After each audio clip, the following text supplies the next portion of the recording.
สบายดีท่านผู้ชมที่เคารพต่อไปเส้นทางนับส้มข่าวจากสถานีโทรภาพแขวงเซกองหน่วยผักปิ่นปัวและหน่วยผักโค้งหมอแขวงเลื่อนสมาชิกผักสำห้องขึ้นเป็นสมบูรณ์และหับเอามหาส้นก่าวหน้าเข้าเป็นสมาชิกผักสมัยสำห้องพิธีเลื่อนสมาชิกผักสำห้องขึ้นเป็นสมบูรณ์และหับเอามหาส้นก่าวหน้าเข้าเป็นสมาชิกผักสมัยสำห้องของ2หน่วยผักคือหน่วยผักปิ่นปัวและหน่วยผักโค้งหมอแขวงได้จัดขึ้นในตอนบ่ายวันที่28ตุลาคม2025อยู่ที่ห้องประชุมสัน2ห้องหมอแขวงโดยการเป็นประธานของสหายดร.นางลำพันธ์ใส่คำมีกรรมการผักแขวงเลขาผักหากฐานหัวหน้าแผนกสาธารณสุขแขวงเซกองสหายดร.นางแปงปทุมทองเลขาหน่วยผักห้องหมอแขวง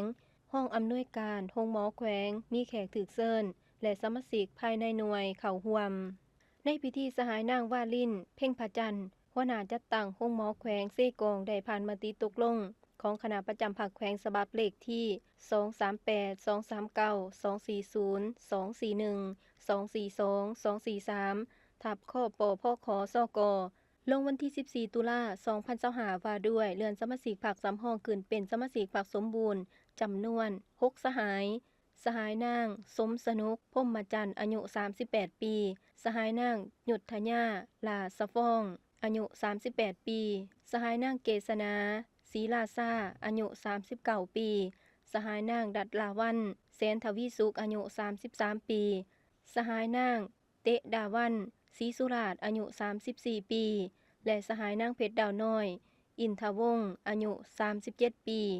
ผ่านมติตกลงของคณะประจำภาคแขวงฉบับเลขที่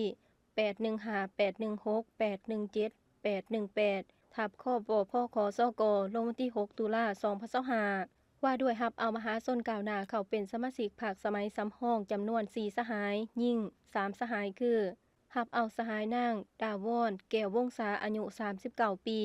สหายขวัญสถิตสันติภูมิอายุ29ปีสหายนางเพชรชมพู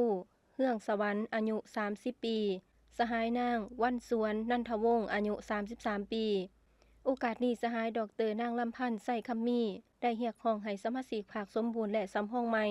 จงพร้อมกันเอาใจใส่เสื่อมซึมและปฏิบัติระเบียบของพรรคอย่างเข้มงวดเอาใจใส่ฝึกฝนหล่อหลอมตนเองให้มีความเข้มแข็งในทุกด้านเพื่อสร้างให้ตนเองกลายเป็นสมาชิกพรรคที่มีคุณธาตุการเมืองนักแน่นมีความรู้ความสามารถมีคุณสมบัติศีลธรรมปฏิบัติสามารถเป็นแบบอย่างนำหน้าให้แก่มหาชนพร้อมทั้งกลายเป็นสมาชิกพรรคที่ดีเด่นในต่อหน้าพร้อมทั้งเอาใจใส่ปฏิบัติหน้าที่เบิ่งแยงดูแลและปิ่นปัวคนเจ็บที่เขามาใส่บริการภายในโรงหมอด้วยความเสียสละยิ้มแย้มแจ่มใสจริงใจและถูกตามหลักวิชาการวิชาเฉพาะความรู้ความสามารถที่เรียนมาเพื่อสร้างความพึงพอใจให้แก่ประชาชนผู้ใช้บริการ